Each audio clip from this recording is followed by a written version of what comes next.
5 years ago, the Supreme Court handed down its Citizens United decision, striking down the prohibition on corporate expenditures in federal elections. The court's 5-4 decision opened the floodgates for corporate and undisclosed dark money to pour into the election process. According to the Center for Responsive Politics, the number of donors giving more than $1 million to outside groups during elections has grown from 2 in 2006 to 84 in the 2014 congressional elections. The right-wing Koch brothers have pledged to use their network of conservative advocacy groups to spend a staggering $900 million in advance of the 2016 presidential election. In the Citizens United case, the Supreme Court ruled corporations are people with the same right to influence politics as voters. Meanwhile, many corporations, including McDonald's, Monsanto, and Peabody Energy, have cited the principle of corporate constitutional rights in recent efforts to fight back against new laws. McDonald's and other franchises are now suing the city of Seattle over its new $15 an hour minimum wage law, arguing it violates its corporate personhood rights. On Tuesday, the International Franchise Association told a federal judge that the law unfairly discriminates against franchise owners by treating them differently than local small business proprietors. They're basing their case on the 14th Amendment, a constitutional provision written to protect newly freed slaves after the Civil War and ensure equal rights for all people.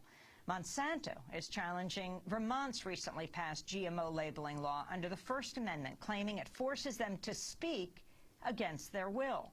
Today we host a debate. Joining us from Watertown, Massachusetts, is Ron Fine, legal director of the organization Free Speech for People, which backs a constitutional amendment to overturn the doctrine of corporate constitutional rights. And in Boston, we're joined by Kent Greenfield. He's a professor of law and Dean's Research Scholar at Boston College Law School. He recently wrote a piece for the Washington Monthly called "Let Us Now Praise Corporate Persons." We welcome you both to Democracy Now! Ron Fine, let's begin with you. Explain what is meant by corporate personhood. Well, thank you, Amy and Juan, and thanks also to Professor Greenfield, who I do have great respect for as an expert in state corporations law. But we're talking now about the Constitution. The idea of corporate personhood is a doctrine that comes out originally of state law, and it enables a corporation to have some of the legal rights of people when we deem that it is appropriate for them to do so. So, for example, a corporation can own property, sell property, sue, and be sued. And that's all good. But when we're talking about the Constitution, that metaphor of the corporation as a person becomes extremely dangerous because it leads to fuzzy thinking. And that's why we see things like the Equal Protection Clause cases where corporations are claiming that regulations about the minimum wage that treat certain types of corporations differently from others are a form of discrimination that we should be concerned about. And similarly, under the First Amendment, we see also corporations using the metaphor of personhood to refuse to speak as if they were a dissenting religious minority when what's being asked of them is to disclose information about what's in the products that they sell. So when you take that metaphor of corporate personhood from its origins in state law and you transpose it onto the Constitution, it becomes extremely dangerous, and that's why we've seen a sustained and renewed assault on laws ranging from minimum wage to genetically engineered food disclosure to disclosure of products coming from war-torn regions of Central Africa to a St. Louis, Missouri ballot initiative that seeks only to end public tax breaks for fossil fuel producers and is also being challenged as violating the Equal Protection Clause.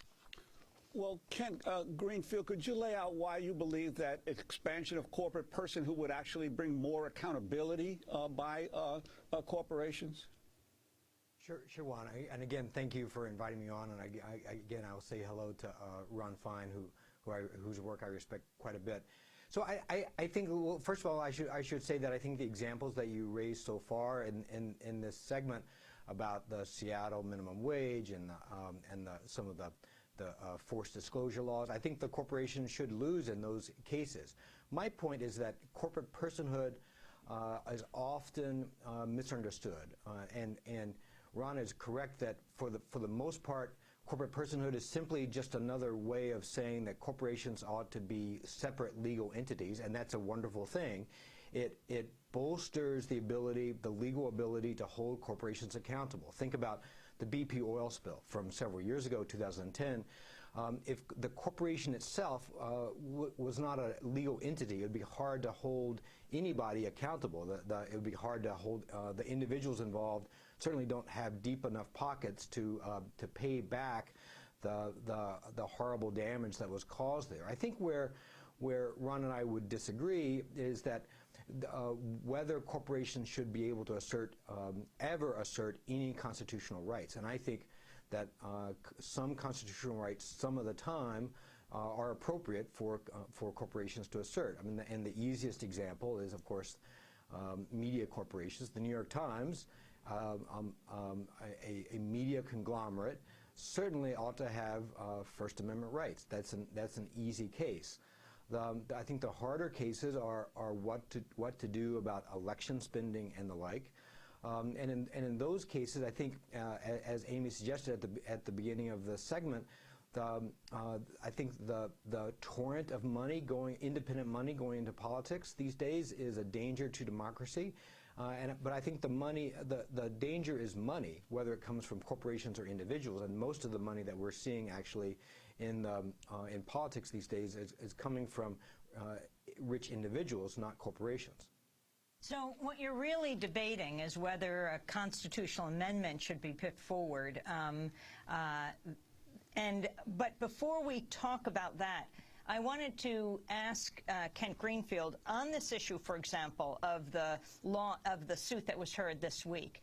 Explain what's happening. Why is McDonald's, the other corporations, Comfort Inn, Holiday Inn, why are they suing the Seattle over Seattle's minimum wage hike to $15 an hour? Explain what it's all about. I don't know. I've heard about that case, but Ron Fine, maybe Ron if you Fine know. knows more about it. Yes, thank you. I'd be happy to explain. We filed a friend of the court brief in that case. The claim that is being brought by the International Franchise Association against Seattle's new $15 an hour living wage law is that the schedule for implementation treats franchised businesses unfairly because it phases them in at a different schedule than local small businesses, so they have to comply with the law at a different time. And the reason for that was the Seattle City Council studied the issue, and they determined that, for example, a McDonald's restaurant with 50 employees is not really comparable to a small independent restaurant with 50 employees because it gets the benefits of coordinated marketing and advertising and product development and bulk purchase agreements that a independent restaurant doesn't get. That's the basis for their claim. Now, they've challenged the Seattle living wage law under a whole kitchen sink of theories. One of them is the Equal Protection Clause, and that clause is part of the 14th Amendment, which was designed to protect the rights of the freed slaves after the Civil War. And it is good that the Equal Protection Clause has expanded in recent years to protect additional categories of people, like gay and lesbian Americans, as we've seen in the marriage equality movement. But it was never intended to protect corporations. And in fact, our research has shown that the authors of the 14th Amendment in the 1860s, as Reconstruction was occurring in the South, were particularly concerned about whether the newly freed slaves were able to earn fair living wages. And the United States government took action leading up to the 14th Amendment to ensure that there were fair living wages available for the freed slaves as they continued working in the South. So the corporate claims under the Equal Protection Clause came from after the Civil War, when the Supreme Court determined with no evidence or interpretation whatsoever that when the Equal Protection Clause says that a state cannot deny the equal protection of the laws to any persons within its jurisdiction, that persons includes corporations. And the Supreme Court then used this as a tool throughout the Gilded Age in the late 19th century and early 20th century to strike down minimum wage laws, child labor laws, and a host of other laws. And that continued until the New Deal, when finally FDR, with the public at his back, stood up to the Supreme Court, and the Supreme Court backed down. And that led to the post-war era of the 1940s, 50s, and 60s, when corporations were not asserting any constitutional claims by and large, and yet we had the greatest shared economic prosperity of this country in generations. So McDonald's is comparing itself to freed slaves? In essence. And then just the Vermont case, Monsanto challenging Vermont's recently passed GMO labeling law under the First Amendment, claiming it forces them to speak against their will. Yes, this is a line of cases known as compelled speech, and it starts with the 1940s, where the Supreme Court held that Jehovah's Witnesses shouldn't be forced to recite the Pledge of Allegiance against their will because it violates their human dignity. Well, in recent years, the courts have begun extending that same principle to corporations, but corporations are artificial entities created by state laws. They're not endowed by their creator with inalienable rights. They're endowed by state laws with specific rights provided in their charters. But the courts have now been granting the right to avoid disclosure of product ingredients to corporations. And so when Monsanto and other grocery food manufacturers are challenging Vermont's law, saying that they do not wish to reveal whether their products contain genetically engineered ingredients or not, they're actually standing on some recent Supreme Court First Amendment precedent that's in their favor. And unfortunately, as our legal advisor, John Coates of Harvard Law School, has shown, in recent years there's been a corporate takeover of the First Amendment, where an increasing percentage of the court's First Amendment dockets are occupied now by corporate claims of this type. Well, Ron Fine and Ken Greenfield, we have to break. We're going to come back to our discussion and focus on the constitutional amendment movement, how that would affect corporations and regular everyday people. This is Democracy Now! We'll be back in a minute. Greenfield, on the issue of the criminal justice system, a person commits a crime, they go to jail. A corporation commits a crime, it gets a fine, or I mean, a corporation can't be jailed.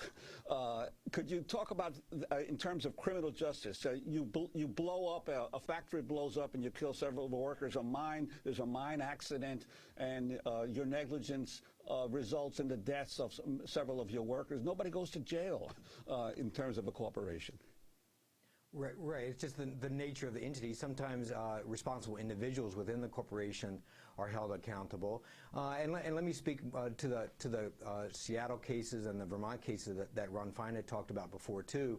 I think the corporations ought to lose both of those cases. I think where we differ is that I don't think that it's impossible to imagine a situation where corporations ought to be able to raise some kind of constitutional right. So, for example, if corporations do not have a right to be free of compelled speech, one can imagine all kinds of bad laws being passed, forcing corporations to say things. You know, fly an American flag when they don't want to, or post a photograph of the president as you enter a workplace. But I think where we differ, and even on the criminal justice thing, I think what we need to take into account is that some constitutional rights make sense to apply to corporations, and some do not. The right to have due process in the criminal justice system. If corporations don't have that right, then their ability to make money, to create wealth for the rest of us will be endangered. Nobody would invest in them. And we'll remember that constitutional rights are simply another way of saying that government power should be constrained. And if no corporation can assert the right to free speech or even equal protection in any situation, then the government can really act willy-nilly toward those corporate entities, and that would be a bad thing.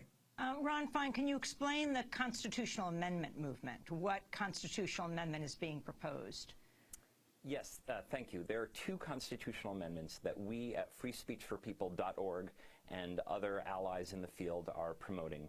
One is called the Democracy for All Amendment, and that would overturn the Supreme Court's campaign finance decisions. So that would enable local, state, and federal governments to set limits on spending money and raising money to influence elections. The other constitutional amendment that we're promoting is called the People's Rights Amendment, and that would clarify that the rights in the Constitution are rights of natural persons, not corporations. Now, that doesn't mean that there will never be a case where a corporation can come into court asserting the rights that belong to natural persons. The problem is, the way the Supreme Court has set it up right now is that corporations are always assumed to be asserting rights that ultimately belong to actual people. The corporation can just waltz into court, assuming it has a constitutional right, and it might win or lose on the details, but no one questions whether it has the right. What our amendment would do is it would force the courts to do a two-step analysis. The first step would be to say, who are the actual people who are being affected by this law? And do they have a constitutional right at issue here? The second step would be to say, do those people have a constitutional right to use the corporate tool to exercise that right? And so what that would mean is that we would have to look behind the corporate form to say, are there actual people here whose rights are actually being violated? And that would change the entire discourse that we've been having. And in terms of the question about corporate crime, I think that there are two things that need to happen. One, we need to have continued individual responsibility. White-collar criminals should be prosecuted more than they have been. But also, it is in fact true that a corporation can get the death penalty. Every state of the union has some provision for revoking corporate charters. And these powers belong usually to the Attorney General of the state. They're not often used nowadays. But at freespeechforpeople.org, we are very shortly going to have on our website a model corporate charter revocation law that would provide that when a corporation has committed repeated multiple felonies within a short period of time, then its corporate charter can and should be revoked. So one thing that I would say with regard to the People's Rights Amendment is that the two-step analysis that Ron Fine is suggesting would not change the outcome in Citizens United itself. The court did not, in that case, did not say that Citizens United, the corporate entity, had rights that were violated. What it said was that Citizens United was an association of citizens, and in constraining that organization's ability to release its movie, it was violating the rights of its members. And so the People's Rights Amendment would not change the effect of the outcome in Citizens United itself, which is bizarre to think that all this effort is being put forth to pass an amendment that wouldn't change the outcome. And Ken Greenfield, could you talk about the Hobby Lobby case and how that affects the discussion, the debate on the issue of corporate personhood? Right. So Hobby Lobby was this case that came down last year, where a group of evangelical Christian shareholders own a privately held arts and crafts retailer in the Midwest. Many of your listeners and watchers will know it. And they were asserting religious freedom rights to be free of Obamacare's requirement that they provide their employees with contraceptive services within their health care plan. And there was a group of corporate law professors, sort of left-of-center corporate law professors, and I was one of them, who wrote an amicus brief to the court that said really the answer to this question depends on corporate personhood, because if you see the corporate entity as a separate entity, as a corporate person in and of itself, then it cannot borrow the religious freedom interests of the shareholders. And what the problem in that case, when the Supreme Court held in favor of the corporation, was that it neglected and ignored corporate personhood rather than furthered it. So, Ron Fine, where do these constitutional amendments stand right now? Well, when we began the constitutional amendment campaigns the day of the Citizens United decision, a lot of people thought that they would never go anywhere. But in fact, we've got 16 states and over 630 cities and towns across 38 states that have passed resolutions, either by ballot initiative or by votes of the legislature, endorsing the constitutional amendment movement. And we had a Senate vote on the floor of the Senate this past fall, which got a majority of Senate votes, although it didn't reach the necessary two-thirds threshold. But constitutional amendments take a long time. These are not processes that happen quickly, because the Constitution itself provides for a process to make sure that constitutional amendments are deliberate. So right now we're in the phase of building grassroots support and educating people about the need to restore and repair our Constitution to the vision that our founders had. And for that, I thank you for the opportunity to appear on this program. How do corporate rights compare to, or corporate personhood, how does it relate to human rights? What you see, ironically, is that most often an assertion of corporate rights as part of this new corporate civil rights movement acts directly against human rights. So again, to review just some of the cases, in the living wage challenges, which we're seeing not only in Seattle but also in Los Angeles, When the corporation is asserting an equal protection clause right to not pay the living wage on the same schedule that they would be required to by the law, that goes against the human rights of the workers to receive that living wage on which they can feed their families.